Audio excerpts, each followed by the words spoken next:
Hey guys, this is another Who to Summon video, and this time around, honestly, this is a pretty hard selection to actually choose in general. I mean, these three heroes, none of these are must-have, so it's not an obvious option for sure. And I think the 4 stars are even harder to choose actually, but don't worry, I'll help you out with that. So let's start with Poseidon.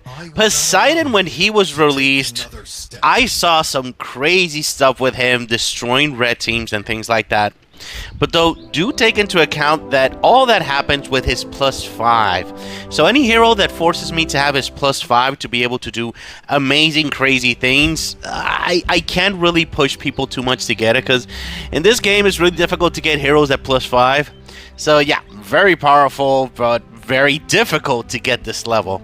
So if you don't have Poseidon at +5, I've never seen him overperform in that situation, unless you actually put him right next to Antia. Antia literally gives his +5 to everybody next to her, so that is why that's part of the reason why she's so broken.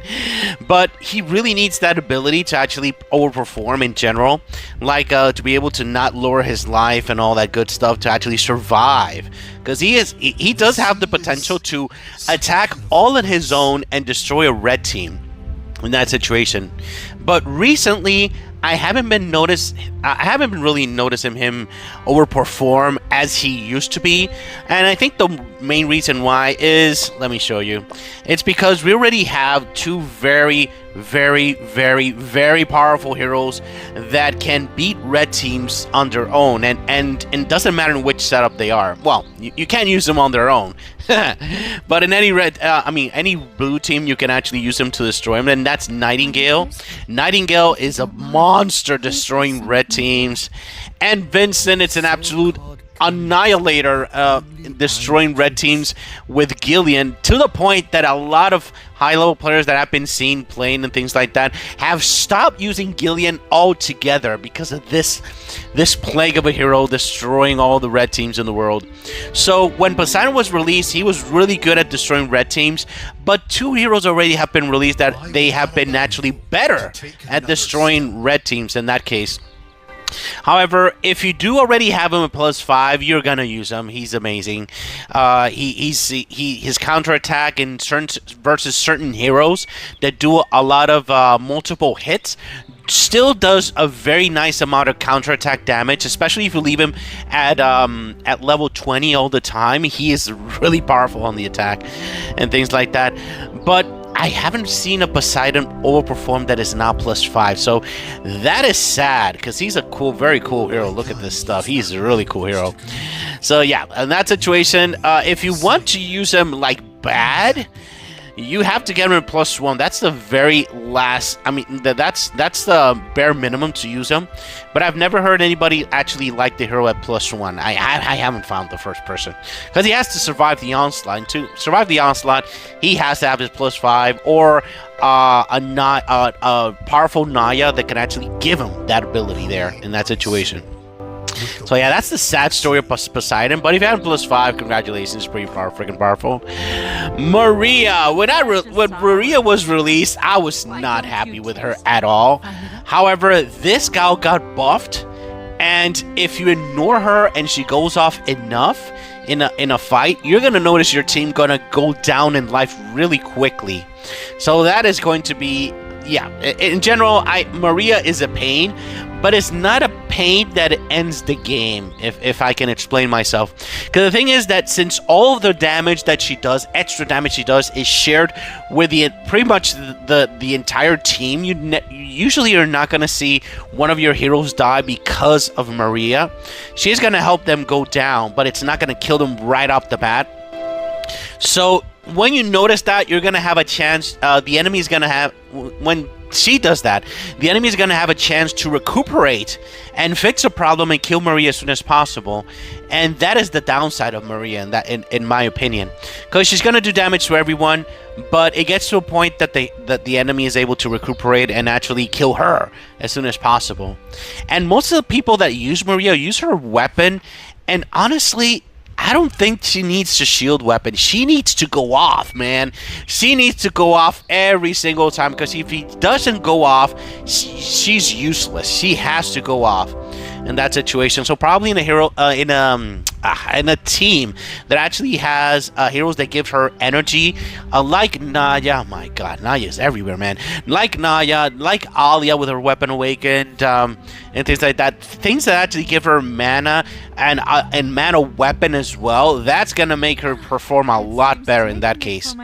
But as I said, she's not like gonna kill a specific hero, but she's gonna weaken them for sure, and the shield as well. Some players say that she doesn't do much.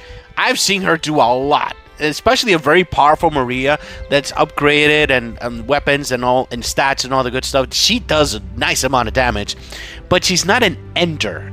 If I can explain myself correctly, she doesn't kill the hero. She weakens them to a point that's almost gonna die.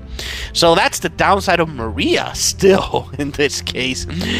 Yeah, but if you want to use her, bare minimum, she has to have her +1. This +1 gives her a good amount of damage for four colors and all that good stuff. So that's the bare minimum when you want to actually use her, and you have to give her ways to actually gain the mana, because she is a slow hero, guys. I'm sorry, she's an average hero, but when I fight her, I feel like she's a slow hero. So that's because nobody puts her a mana weapon. If you use her and you want to use her, you got to give her a mana weapon. That's for sure. She has to go off as much as possible.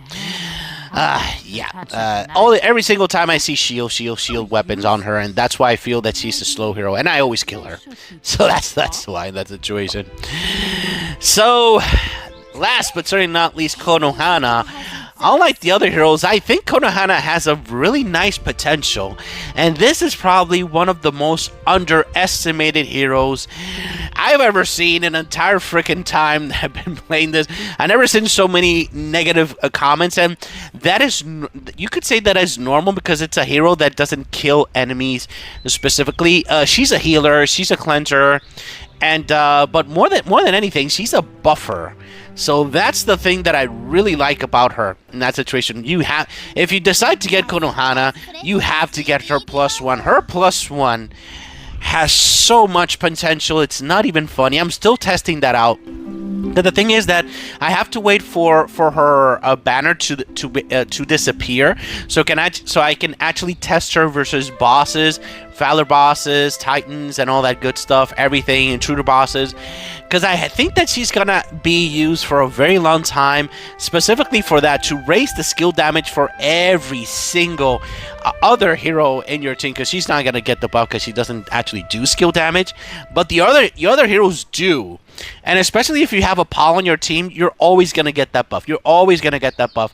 By the way, I think the developers fixed Zeus, because Zeus does get the 100% skill damage thing now. So yeah, especially versus a lot of target, that's going to be really amazing. So yeah, I'm actually excited about Konohana's +1, because I think for now, we'll have to see. Imagine giving 100% skill damage to Ruby. And Ruby is already an absolute disgusting monster of a hero on bosses, and I really want to see how much more damage I can pull off with her as well, with a 100% skill buff. So yeah, really exciting, really cool stuff, guys, for sure. Next to next to Apollo, probably Gillian's weapon, and her actually adding 100% more skill damage. Yeah, I want to see that for sure. I'm really excited about this one. I really like Konohana. Outside of that, her +3, I mean, yeah, if you want to give her defense, you have to get her the +3, but it doesn't really, I mean, I don't know why the developers didn't add something else. They needed to add something else here besides that. And her +5, I haven't seen her +5 do enough damage to actually say that it's worth to getting the +5. So I'm just gonna say, if you're gonna go for her +1, and you can stay there in that situation. So yeah, for Konohana, +1 all the way, guys. I have a +1, so I'm definitely gonna test her out and see what else I can do with her after her banner goes out there. Because right now it has a bunch of buffs from her banner and all that good stuff. Now for the 4 stars, Crisanto, no, do not get her. No bueno, guys. Fabula, has always been an amazing hero. If you have her and you don't have another hero that actually cleanses for your green team, yeah, you need to get Fabula for sure. She is a must-have for any player that does not have a cleanser in their team. If you don't have Miranda, you're forced to use Fabula in that case. Jane is an absolute monster of a hero. Do not underestimate her. She has her weapon Awaken. She has lots of uses. She's very powerful. You're able to actually get a lot of healing and a lot of cool stuff with her weapon Awaken. So don't underestimate. If you're free to play, you have to get Jane for sure. Kaylee, I've always liked Kaylee. She's such a fun hero to play with. But actual uses, not a lot, honestly. I mean, prevent healing is not so, and shield is not so crazy, but she's such a fun hero to play with for sure. Salome is one of the, if not the only, a 4-star red hero that actually heals the entire game. So there are situations that you're going to want to use her actually in that case. And yeah, I mean, it's a healer. And if you don't have another hero, there's the 5-star one. You need to have Salome for sure in that situation. And last but certainly not least, Carson. A lot of great 4-stars this time. Carson is a monster of a tank hero. You can actually use him to hold the whip. He can go off. He'll protect himself. He revives. I mean, he's an amazing tank hero for sure. If you're free to play, he's an excellent option for sure, guys. Now, which one of these 5-stars do I recommend for you to focus on? If you really want to summon a hero right now, it's going to be Konohana. I mean, I don't care about the haters. I don't care about the people saying that she's a pass or whatever. This hero has potential, and she's able to do a good amount of damage. Well, your team is going to do a good amount of damage with this +1. Get her to +1. Forget about the other awakenings, and you're going to be fine. After getting her +1, you can forget about summons and wait for greener pastures, as they say in that case, for sure. I really like Konohana. I'm going to keep testing her, but I think that she's the top option this time around. The second option here, man, I'm going to say... Oh my god, this is a tough option, but out of these two, I think it's gonna be Maria, just because she got buffed, just because with her +1, she's able to do a bunch of damage.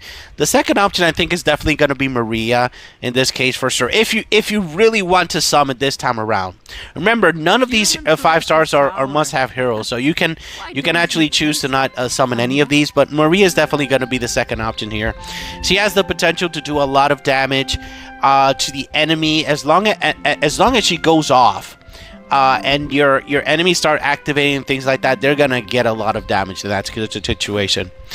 And Poseidon, I decided to put Poseidon as the last option because I've never seen him actually work very efficiently. Even at +1, he has to have his +5 to actually do a good amount of stuff with him, because if not, he's not gonna survive that situation. However, his other awakenings is going to raise his damage, so if you're able to make him survive, I mean, maybe with a +3, he's going to do actually more counterattack damage and things like that. He's really dependent on his awakenings to actually do a good amount of damage. So you can get a +3 and you can do all that cool stuff, but make sure to put her next to Naya. If you're gonna put her on defense in that case, yeah. Sadly, Poseidon is not really doing as much as he used to. The thing is that he has to be hit by somebody that is doing a lot of a lot of multiple times hits, so actually make this damage go crazy there in that situation. So sadly, I can recommend Poseidon in this case. Now, for the 4-stars, man, these are tough options. There's all of good options.